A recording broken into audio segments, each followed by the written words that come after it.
And this is Tom and Jerry, which we haven't talked about, which I'm surprised we haven't talked about Tom and Jerry, uh, uh, Dave, because I assume you're a fan of Tom and Jerry. Are you not?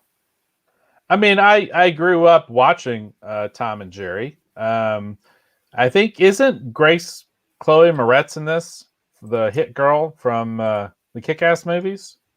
I believe so. Yeah, But this is yeah. a Deadline article, and it says Warner Brothers Tom and Jerry opening higher in Monday actuals, still second best debut during the pandemic.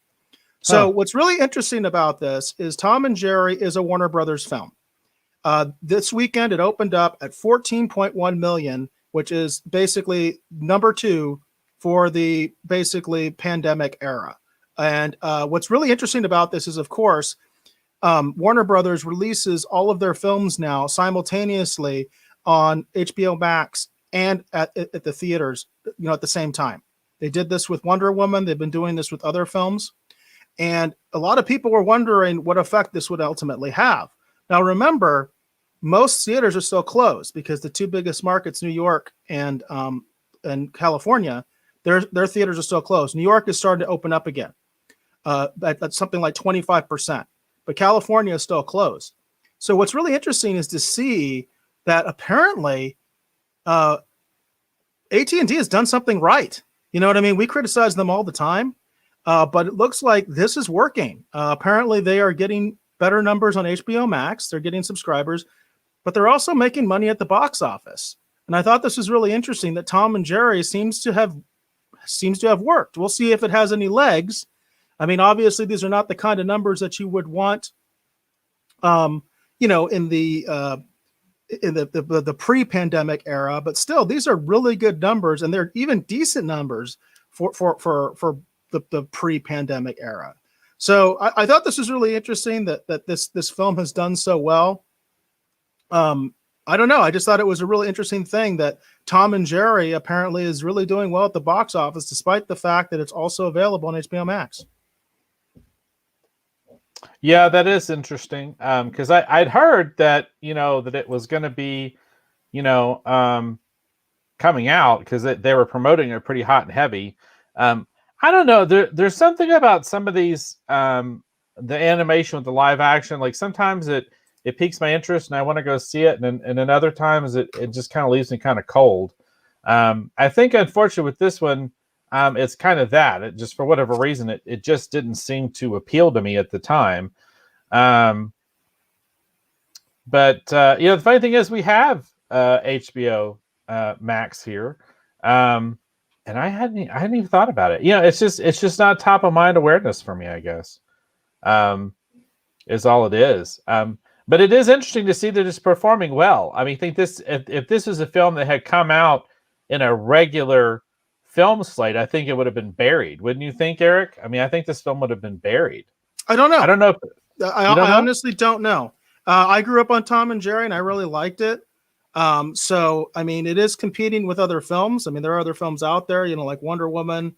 Obviously, Warner Brothers, their full slate of films are continually coming out on both, the theaters and on the streaming service. So there are new films out. And also, it's interesting to note that Disney is going to be coming out with their next movie. And it's Reina or something like that. I'm sorry, I can't remember. Yeah, it's a dragon.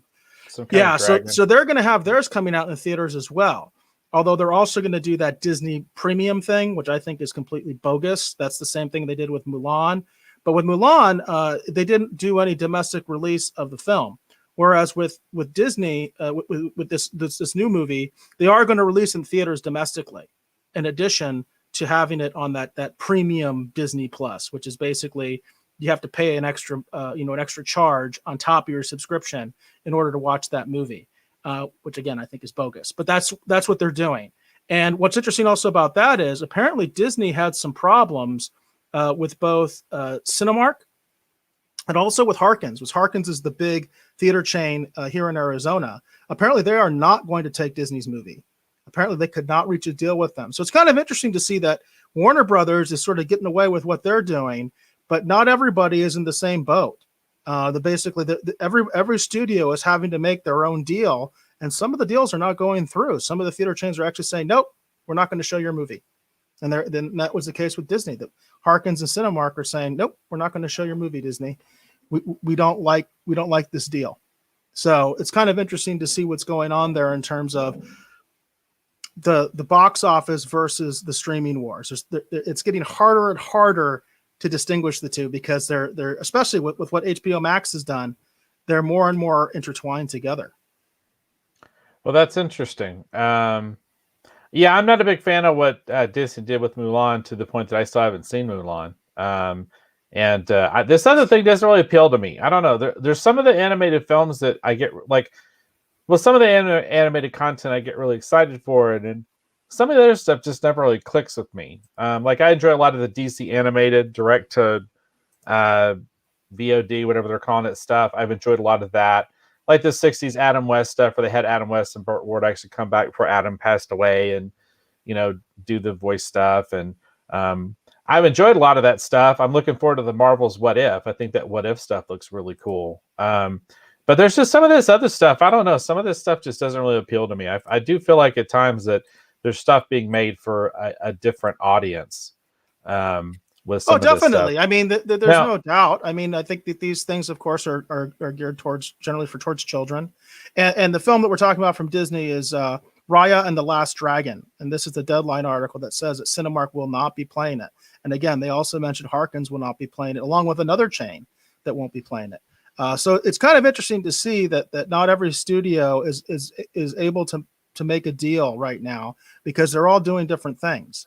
And there is no like one size fits all when it comes to theatrical releases right now. Everybody has their own deal. Universal is doing something different. They're all doing something different. And Paramount is doing something different. I mean, they're all doing something different. It's really interesting to see. But for the time being, it does seem like Warner Brothers' strategy is working. They are getting their movies in theaters, and they are having it on HBO Max.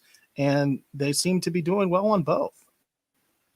Now, along those lines, Hollywood Jackson did have a comment about Tom and Jerry. He said, "Are they still silent?" I'm going to be honest with you, Hollywood. I'm not sure. Me either. I haven't seen the movie yet. I do plan on watching it. I haven't decided whether it's going to be up to my kids, whether we sit in the theater or we watch it here at home on HBO Max. I'm going to talk to them and see if they want to see it or not. But I haven't watched it yet, even though I have HBO Max. But that's the reason I haven't watched it. It's not because I don't want to see it. I'm actually very interested in it. I grew up on Tom and Jerry, and I love that stuff as a kid. So I'm curious to see what they did. And for anybody who doesn't know anything about this, it's going to be like Roger Rabbit. It's actually animation, 2D animation with live action combined. So I think I've always kind of liked that format, and I miss it. So it'll be interesting to see if they pull it off.